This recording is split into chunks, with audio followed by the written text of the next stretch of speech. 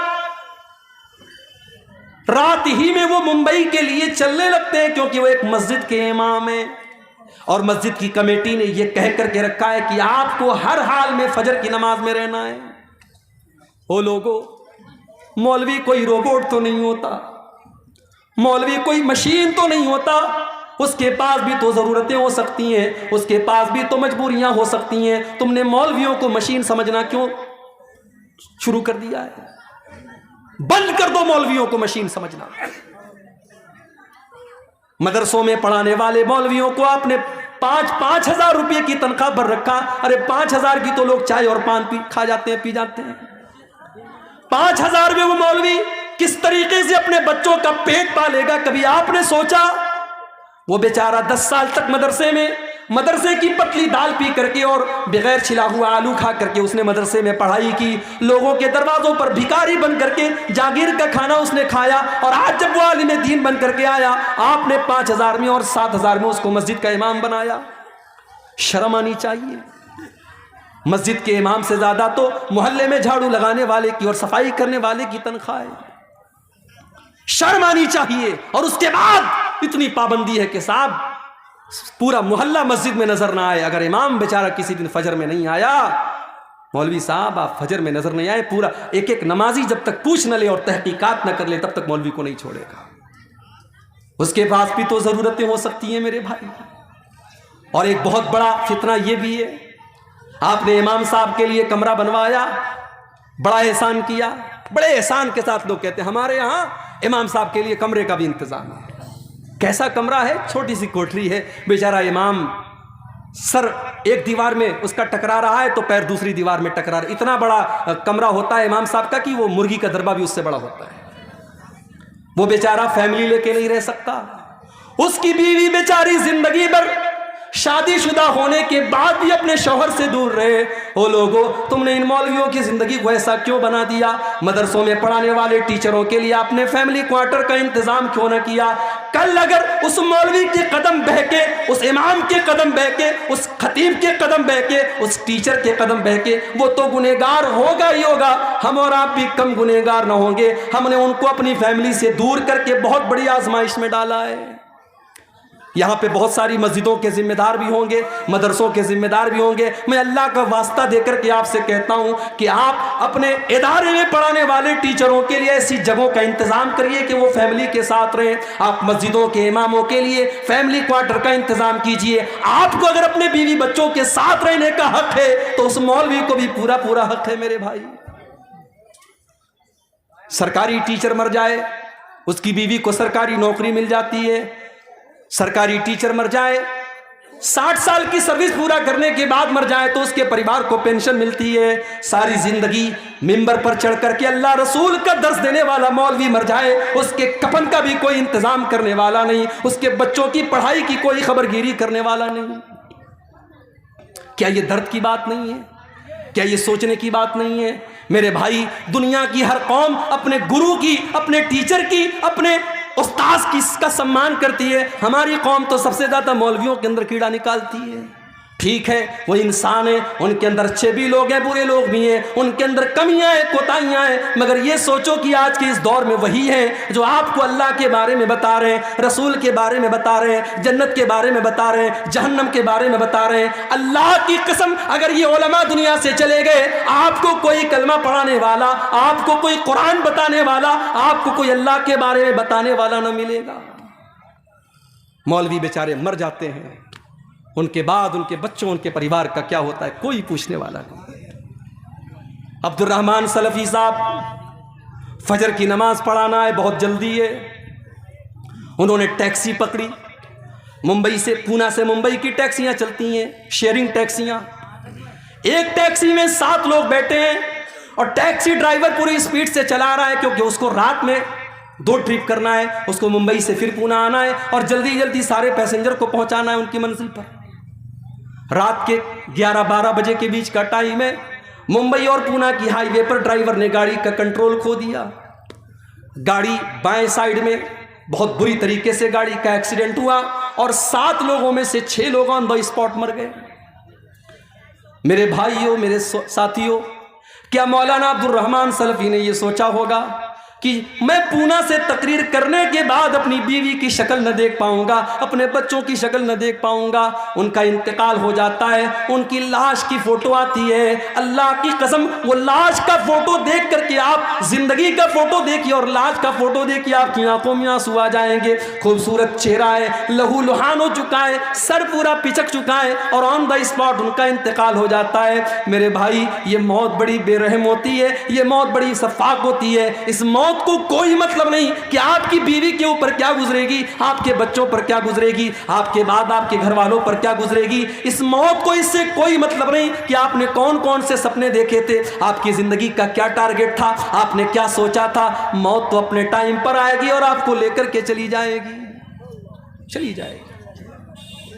وَأَنفِقُوا مِمَّا رَزَقْنَاكُمْ مِنْ قَبْلِ أَنْ يَأْتِيَ أَحَدَكُمُ الْمَوْتُ. اے ایمان والو، ہم نے تم کو جو روزی دی ہے تم اس میں سے خرچ کرو اس کے پہلے کہ موت آ جائے.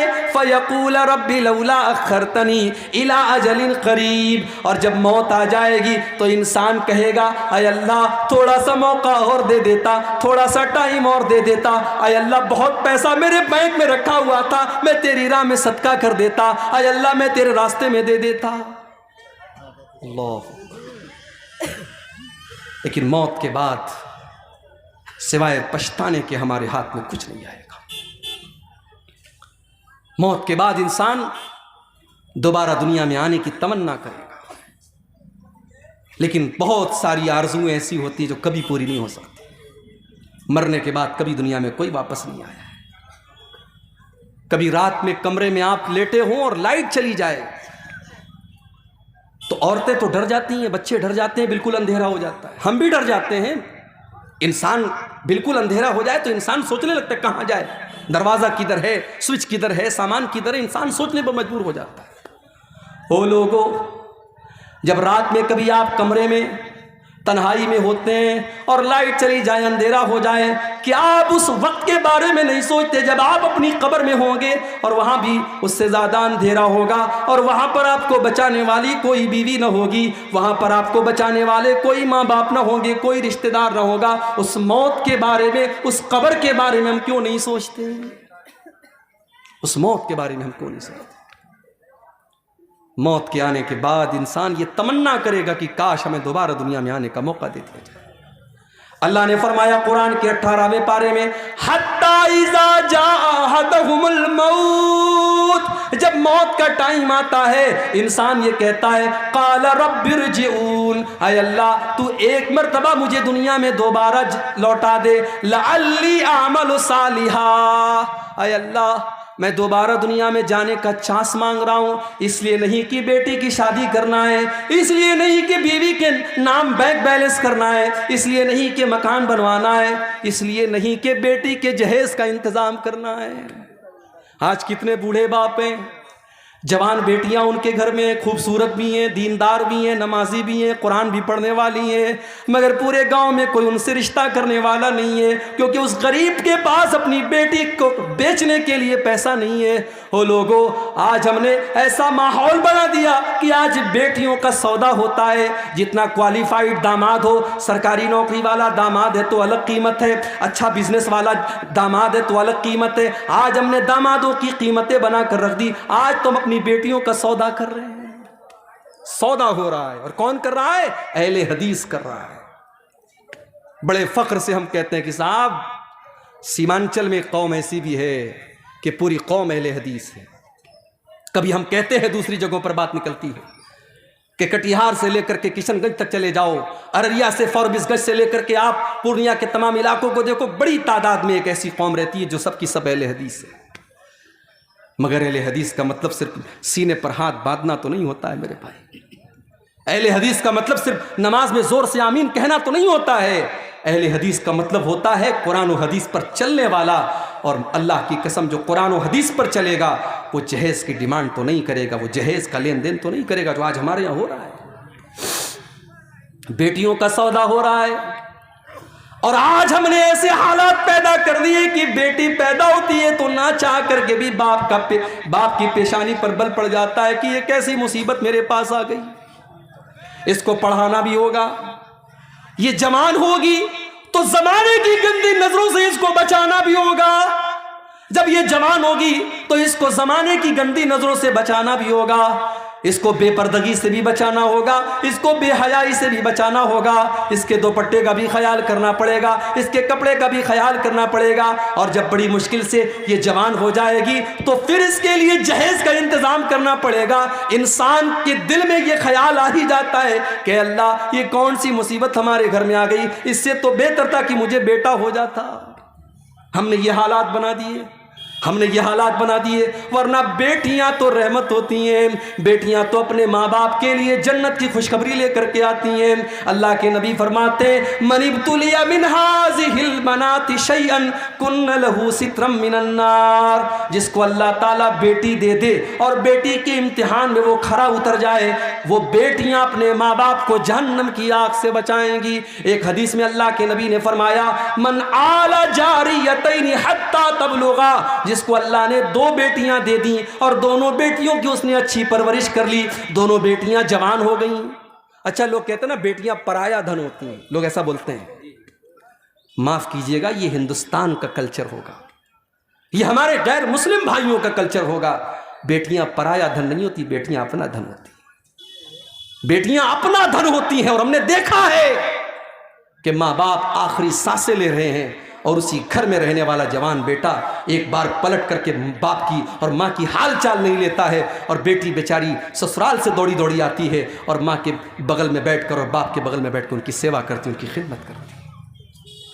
بیٹیوں کو پرایا دھن سمجھنے کی یہ ذہنیت نکال دو میرے بھائی، بیٹیاں ہمیشہ اپنی ہوتی ہیں، اور جس کو اللہ نے 2 بیٹیاں دے دیں، اور اللہ کے پیارے نبی کہتے ہیں کہ جس نے ان دونوں بیٹیوں کی پرورش کر لی یہاں تک کہ وہ دونوں بیٹیاں جوان ہو گئیں، تو قیامت کے دن وہ انسان اس حال میں آئے گا۔ اللہ کے نبی نے اپنی دونوں انگلیوں سے اشارہ کر کے فرمایا کہ جیسے یہ دونوں انگلیاں ایک دوسرے کے ساتھ ملی ہوئی ہیں، لگی ہوئی ہیں، بیٹیوں کی پرورش کرنے والا وہ باپ وہ ماں کل قیامت کے دن جنت میں میرے ساتھ اس طریقے سے رہے گا جیسے یہ دونوں انگلیاں ایک دوسرے سے ملی ہوئی۔ مگر ہم نے جہیز کی اس رسم کی وجہ سے ہم نے آج بیٹیوں کو بوجھ بنا دیا، اور افسوس کی بات تو یہ ہے کہ مولوی حضرات کے یہاں بھی جہیز لیا جا رہا ہے، مولوی بھی اپنے بیٹے کی شادی پر جہیز لے رہا ہے، اور مولوی بھی اپنی بیٹی کی شادی پر جہیز دے رہا ہے۔ جہیز دینا مجبوری ہو سکتی ہے، لینا مجبوری نہیں ہو سکتی ہے۔ اگر آپ لے رہے ہیں اس کا مطلب کہ آپ اس چیز کو جائز سمجھ رہے ہیں میرے بھائی، آپ اپنی غیرت کا اور اپنی عزت کا جنازہ خود نکال رہے ہیں۔ شادی کے پہلے دن جس بیڈ کے اوپر آپ سوتے ہیں وہ بیڈ آپ کو سسرال سے مل رہا ہے، جو شیروانی پہن کر کے آپ نکاح پڑھ رہے ہیں وہ شیروانی بھی سسرال کے پیسے سے مل رہی ہے، جو خوبصورت ٹائٹن کی گھڑی آپ نے 3-4 ہزار کی لگائی ہے وہ بھی آپ کو سسرال سے ملی ہے۔ تو آپ کس ٹائپ کے مرد ہیں؟ آپ کے ہاتھوں میں تو 2-4 چوڑیاں پہنا دی جانی چاہیے، آپ کو تو خاتون کا لقب مل جانا چاہیے۔ سوچئے میرے بھائی، اس جہیز نے ہمارے نوجوانوں کو کاہل بنا دیا۔ میں کہتا ہوں میرے نوجوان ساتھیوں، تم اگر یہ طے کر لو اپنی کمائی سے، اگر بہترین بیڈ نہ ہوا ایک معمولی بستر پر اور ایک معمولی چٹائی پر اپنی بیوی کے ساتھ ہم گزار لیں گے، جب اللہ طاقت دے دے گا ہم مسیری کا انتظام کر لیں گے۔ اگر تم یہ سوچ لو ٹھیک ہے ہمارے گھر میں فریج نہیں آئے گا، جب اللہ توفیق دے گا ہم فریج خرید لیں گے، تب تک ہم گھڑے کے ٹھنڈے پانی سے کام چلا لیں گے، ٹھیک ہے ہمارے گھر میں بائک نہیں ہے ہم سائیکل کی سواری کر لیں گے، جب اللہ طاقت دے گا ہم 4 ویلر لے لیں گے۔ یہ مزاج بنا لو، یہ ذہن بنا لو، اللہ کی قسم اللہ آپ کو برکت دے گا۔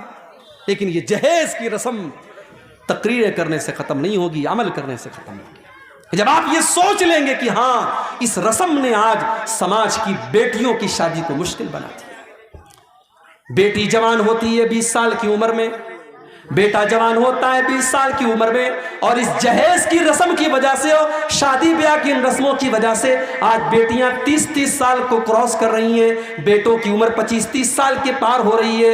اتنی عمر ہونے کے بعد ان کی شادی ہو رہی ہے۔ میرے بھائیوں، اتنی عمر تک اگر ان سے کوئی گناہ ہو جائے تو اس کا ذمہ دار کون ہوگا؟ اور آج تو حالات آپ دیکھ رہے ہیں۔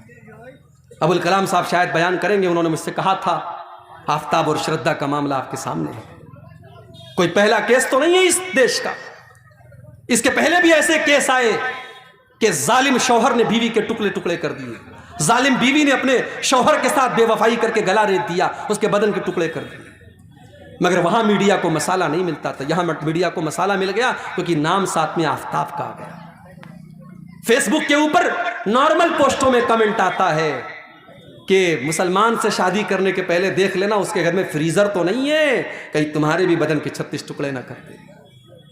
میرے پیارے ساتھیوں، سب کی جڑ یہ ہے کہ آج ہم نے اسلام کو بالائے طاق رکھ دیا، ورنہ یہ اسلام کی تو تعلیم ہی نہیں ہے کہ لڑکا اور لڑکی بغیر نکاح کے ساتھ میں رہے۔ بھارت کا قانون اجازت دیتا ہے کہ لڑکا لڑکی بغیر نکاح کے ساتھ میں رہ سکتے ہیں، اس کو لیو ان ریلیشن شپ کہا جاتا ہے، مگر اسلام کی نظر میں یہ زنا ہے، اسلام کی نظر میں یہ بدکاری ہے، اسلام اس کی اجازت نہیں دیتا۔ ارے اسلام تو اس بات کی بھی اجازت نہیں دیتا کہ نکاح کے ٹائم آپ کے دل میں یہ مقصد ہو کہ میرا مقصد صرف اپنی سیکسول ڈیزائرز کو پورا کرنا ہے، اپنی جسمانی خواہشات کو پورا کرنا ہے۔ اگر صرف خواہش کو پورا کرنے کے لیے آپ نکاح کر رہے ہیں تو معاف کیجئے، نکاح کا یہ مقصد نہیں ہے۔ اللہ نے قرآن میں فرمایا محسنین غیر مسافحین، نکاح کا مقصد گھر بسانا ہے۔ آپ گھر بسانے کے لیے نکاح کر رہے ہیں، اس لڑکی کو آپ گھر میں لا رہے ہیں تاکہ ایک نیا پریوار بسائیں، ایک نیا گھر بنائیں۔ تو جہیز کی اس رسم کی وجہ سے بھی آج سماج میں بڑی برائیاں ہو رہی ہیں۔ اللہ نے فرمایا کہ اس کے پہلے کی موت آ جائے، اس کے پہلے کی موت آ جائے تم اللہ کے راستے میں خرچ کرو۔ جب موت آ جائے گی تو تم یہ کہو گے کہ اے اللہ، کاش تو مجھے تھوڑا سا وقت اور دے دیتا تاکہ میں تیری راہ میں صدقہ اور خیرات کرتا۔ اللہ نے فرمایا وَلَن يُؤَخِّرَ اللَّهُ نَفْسًا إِذَا جَاءَ أَجَلُهَا، لیکن جب موت کا ٹائم آ جائے گا تو ایک سیکنڈ بھی کسی کو مہلت نہیں ملے گی، ایک سیکنڈ بھی کسی کو مہلت نہیں ملے گی۔ ایمان تو فرعون بھی لایا تھا، جی ہاں فرعون بھی ایمان لایا تھا۔ کب لایا تھا؟ جب موت کو سامنے دیکھ لیا۔ جب فرعون ڈوبنے لگا تو فرعون نے کہا آمنت بالذی آمنت بہ بنو اسرائیل، میں اس اللہ کے اوپر ایمان لاتا ہوں جس اللہ کے اوپر بنی اسرائیل ایمان رکھتے ہیں۔ اللہ نے فرمایا الآن وقد عصیت من قبل، اے فرعون تو اب جا کر کے ایمان لا رہا ہے، اب تیرے ایمان لانے کا کیا فائدہ، تیری ساری زندگی تو گناہوں میں گزری ہے۔ میرے نوجوان ساتھیوں، موت اپنے وقت پر آئے گی اور آپ کو مہلت نہیں دے گی۔ ایک آخری واقعہ بیان کر کے بات ختم کر رہا ہوں، مجھے ابھی فوراً نکلنا ہے پورنیہ کے لیے، ٹرین پکڑنی ہے، کل بنارس میں پروگرام ہے میرا اور وہ اپنے محلے کا اپنے گھر کا پروگرام ہے، وہاں شامل ہونا ضروری ہے۔ ایک آخری واقعہ سنا رہا ہوں، سعودی عرب کا سچا واقعہ، وہاں کے عالم دین نے لکھا ہے۔ 3-4 نوجوان گاڑی میں بیٹھے اور سعودی عرب کی سڑکیں ماشاءاللہ بہترین سڑکیں ہیں، پوری سپیڈ سے گاڑی چل رہی ہے، پوری سپیڈ سے گاڑی چل رہی ہے، ایکسیڈنٹ ہو گیا اور 4 نوجوانوں میں سے 3 نوجوان آن دا اسپاٹ انتقال کر گئے، فوراً مر گئے۔ ایک نوجوان بچ گیا، آخری سانسیں لے رہا ہے۔ ٹریفک پولیس والے، شرطۃ المرور والے اس کے پاس پہنچے اور اس سے پوچھا کہ کیا حال ہے تمہارا، تم کہاں جا رہے تھے، کیا نام ہے تمہارا؟ اس نوجوان کے منہ سے بس ایک ہی لفظ نکلتا ہے انا فی سقر، انا فی سقر، انا فی سقر، میں سقر میں ہوں، میں سقر میں ہوں، میں سقر میں ہوں۔ ٹریفک پولیس والوں کو اس بات کا مطلب سمجھ میں نہیں آیا۔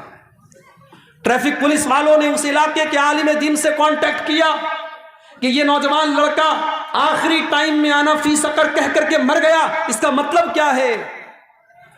عالم دین نے، مولوی صاحب نے کہا کہ اس کا مطلب تمہیں قرآن کے 29ویں پارے میں ملے۔ قرآن کا 29واں پارہ اٹھاؤ، اللہ فرماتا ہے جب جنتی جنت میں جائیں گے، جب جہنمی جہنم میں جائیں گے تو جنتی جہنمیوں سے پوچھیں گے ما سلککم فی سقر، تم سقر کے اندر کیسے چلے گئے؟ سقر مطلب سقر مطلب بہت خطرناک گڈھا. جہنم کا ایک نام سقر بھی ہے کیونکہ جہنم گڈھے کی طرح ہے، انسان اس کے اندر گرے گا، اس لیے جہنم کا ایک نام سقر بھی ہے. جنتی جہنمیوں سے سوال کریں گے ما سلککم فی سقر، تم جہنم کے اندر کیوں چلے گئے؟ تو جہنمی کیا جواب دیں گے؟ قالوا لم نک من المصلین، ہم نماز نہیں پڑھا کرتے تھے. عالم دین نے کہا یہ نوجوان نماز نہیں پڑھتا تھا، اور مرنے کے ٹائم اللہ تعالیٰ نے ایسا منظر اس کو دکھایا کہ اس نے محسوس کیا کہ وہ جہنم کی آگ میں جل رہا ہے، اس لیے وہ یہ کہہ کر کے دنیا سے گیا کہ انا فی سقر، انا فی سقر، میں سقر میں ہوں، میں سقر میں ہوں. میرے عزیزوں، میرے نوجوان ساتھیوں، بڑے درد کے ساتھ آپ سے گزارش کرتا ہوں کہ اپنی جوانی کا مس یوز کرنا بند کر دو، یہ موبائل کا غلط استعمال کرنا بند کر دو. 2 چیزوں کی گارنٹی لے لو، 2 چیزوں کی گارنٹی لے لو. اپنے نوجوان بھائیوں سے بھی کہتا ہوں، اپنی ماں بہنوں سے بھی کہتا ہوں، اللہ کے نبی نے فرمایا 2 چیزوں کی مجھے گارنٹی دے دو، میں تمہیں جنت کی گارنٹی دیتا ہوں. ازمن لکم الجنہ، 2 چیزوں کی گارنٹی دے دو، میں جنت کی گارنٹی دیتا ہوں. ایک زبان کی گارنٹی دے دو، زبان کی گارنٹی دے دو کہ زبان کا غلط استعمال نہیں کریں گے، جھوٹ نہیں بولیں گے، غیبت نہیں کریں گے، چغلی نہیں کریں گے، گندی باتیں منہ سے نہیں نکالیں گے. اور دوسرے شرمگاہ کی گارنٹی لے لو کہ زنا اور بدکاری کے قریب نہیں جائیں گے. زنا کرنا یہ تو آخری گناہ ہے، زنا کے قریب لے جانے والی چیزیں. آپ کسی غیر محرم لڑکی سے بات کر رہے ہیں، آپ کو جتنا بھی کانفیڈنس ہو اپنے اوپر کہ ارے میں اتنے اس حد تک نہیں جاؤں گا، لیکن آپ نے زنا کے راستے پر اگر قدم رکھا ہے تو اس بات کا خطرہ بہرحال موجود ہے کہ کل آپ اس دلدل میں پھنس جائیں گے. تو ان 2 چیزوں کی اگر ہم کو گارنٹی دے دے میرے بھائیوں، تو اللہ کے نبی کہہ رہے کہ میں تمہیں جنت کی گارنٹی دیتا ہوں. یہ چند باتیں تھیں ان دونوں آیتوں کے متعلق جو سورہ منافقون کی آخری 2 آیتیں ہیں. اللہ سے دعا ہے رب العالمین ہم سب کو اپنے اعمال کی اصلاح کرنے کی توفیق عطا فرمائے. رب العالمین ہمارے نوجوانوں کی، ہمارے ماؤں بہنوں کی خاص طور سے اصلاح فرمائے، جب تک ہمیں دنیا میں زندہ رکھے، اسلام پر زندہ رکھے، اور ہم سب کا خاتمہ ایمان پر ہو. آمین. وآخر دعوانا الحمدللہ رب العالمین، والسلام علیکم ورحمۃ اللہ.